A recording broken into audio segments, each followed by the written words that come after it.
आदरणीय सभापति जी, यहां पर यह कहा गया कि कांग्रेस न होती तो क्या होता।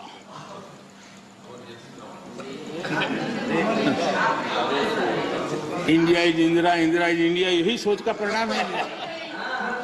आदरणीय सभापति जी, मैं जरा बताना चाहता हूं, यह कहा गया है, मैं सोच रहा हूं कि कांग्रेस ना होती तो क्या होता, क्योंकि महात्मा गांधी की इच्छा थी। क्योंकि महात्मा गांधी को मालूम था कि इनके रहने से क्या क्या होने वाला है, और इन्होंने कहा था पहले से इसको खत्म करो, इसको बिखेर दो। महात्मा गांधी ने कहा था। लेकिन अगर ना होती महात्मा गांधी की इच्छा के अनुसार, अगर हुआ होता, अगर महात्मा गांधी की इच्छा के अनुसार कांग्रेस न होती तो क्या होता? लोकतंत्र परिवारवाद से मुक्त होता। भारत विदेशी चश्मे के बजाय स्वदेशी संकल्पों के रास्ते पर चलता। अगर कांग्रेस न होती तो इमरजेंसी का कलंक न होता।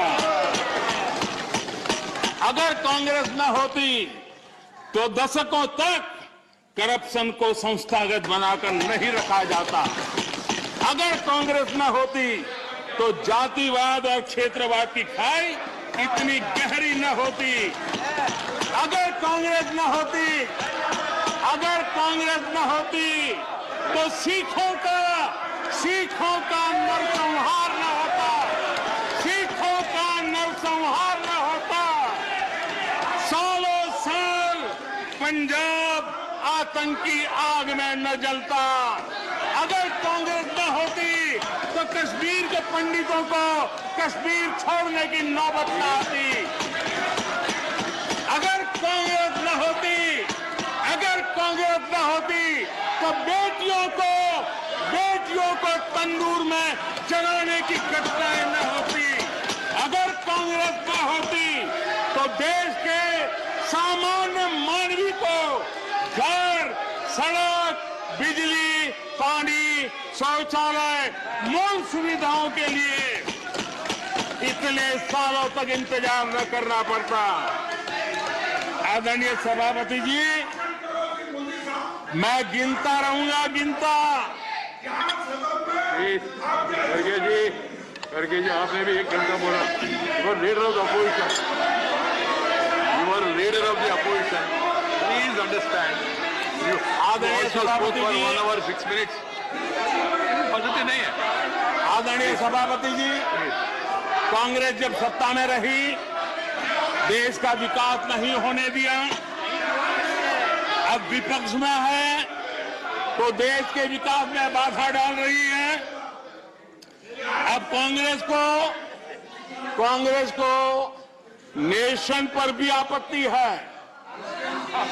नेशन पर आपत्ति है। यदि नेशन इसकी कल्पना गैर संवैधानिक है तो आपकी पार्टी का नाम इंडियन नेशनल कांग्रेस क्यों रखा गया?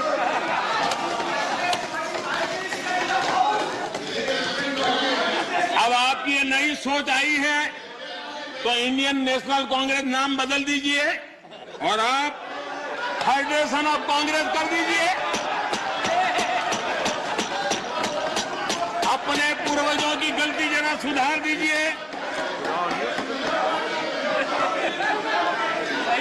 आदरणीय सभापति जी, आदरणीय सभापति जी, यहाँ पर Nothing will go on record without my permission. आदरणीय सभापति जी, Without my permission, nothing will go on record. Any comment? Federalism को लेकर भी कांग्रेस, टीएमसी और लेफ्ट सहित अनेक साथियों ने यहाँ बड़ी बड़ी बातें की। जरूरी भी है क्योंकि ये राज्यों के वरिष्ठ नेताओं का ये सदन है। लेकिन सभी साथियों को आदरणीय सभापति जी,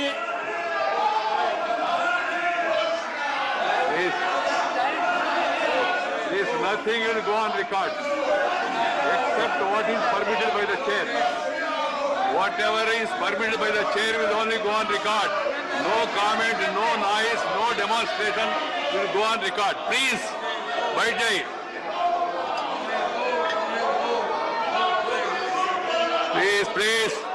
Please. The Prime Minister is intervening. I have permitted it.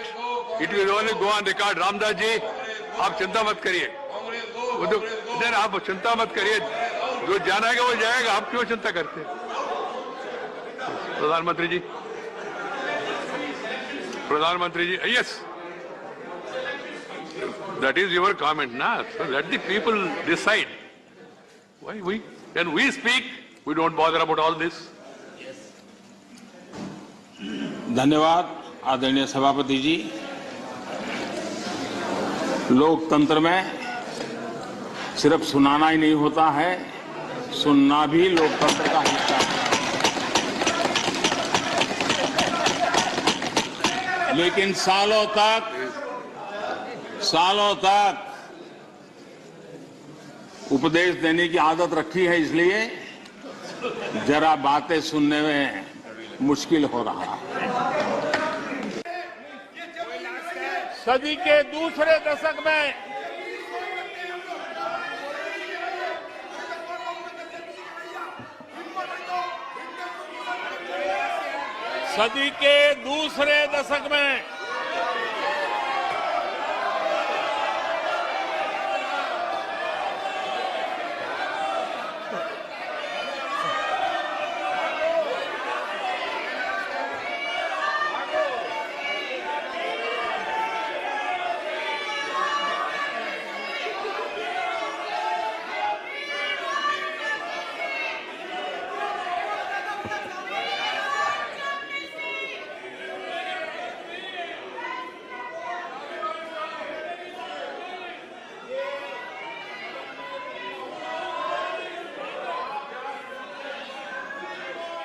उचित नहीं है. ये संसदीय परंपराओं के अनुरूप नहीं है. आप बिना तथ्यों के बोलते हैं और फिर सुनते नहीं हैं. प्लीज बैठिए. नो, बैठिए. नो. आदरणीय अध्यक्ष जी, ऊर्जा का किसी भी देश के विकास में अपना एक महात्म्य होता है, और जब दुनिया में भारत की ऊर्जा शक्ति के उभार की दिशा में चर्चा की जरूरत थी, इस सदी के दूसरे दशक में हिंदुस्तान की चर्चा ब्लैकआउट के नाते हुई. पूरे विश्व में ब्लैकआउट के वो दिन चर्चा के केंद्र में आ गए.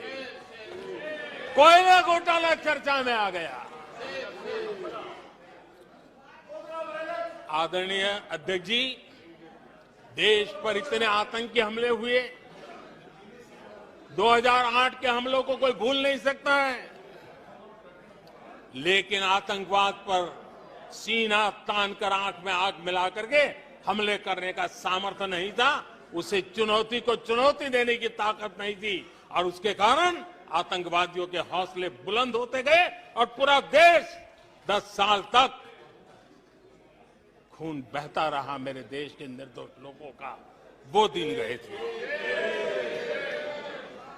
आदरणीय अध्यक्ष जी, जब LOC भारत के सामर्थ्य की ताकत का अवसर रहता था, उस समय डिफेंस डील को लेकर के हेलीकॉप्टर घोटाले और सत्ता को कंट्रोल करने वाले लोगों के नाम उसमें चिन्हित हो गए.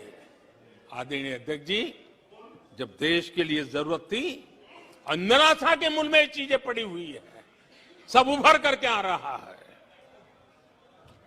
आदरणीय अध्यक्ष जी, इस बात को हिंदुस्तान हर पल याद रखेगा कि 2014 के पहले का जो दशक था, द लॉस्ट डेकेड के रूप में जाना जाएगा.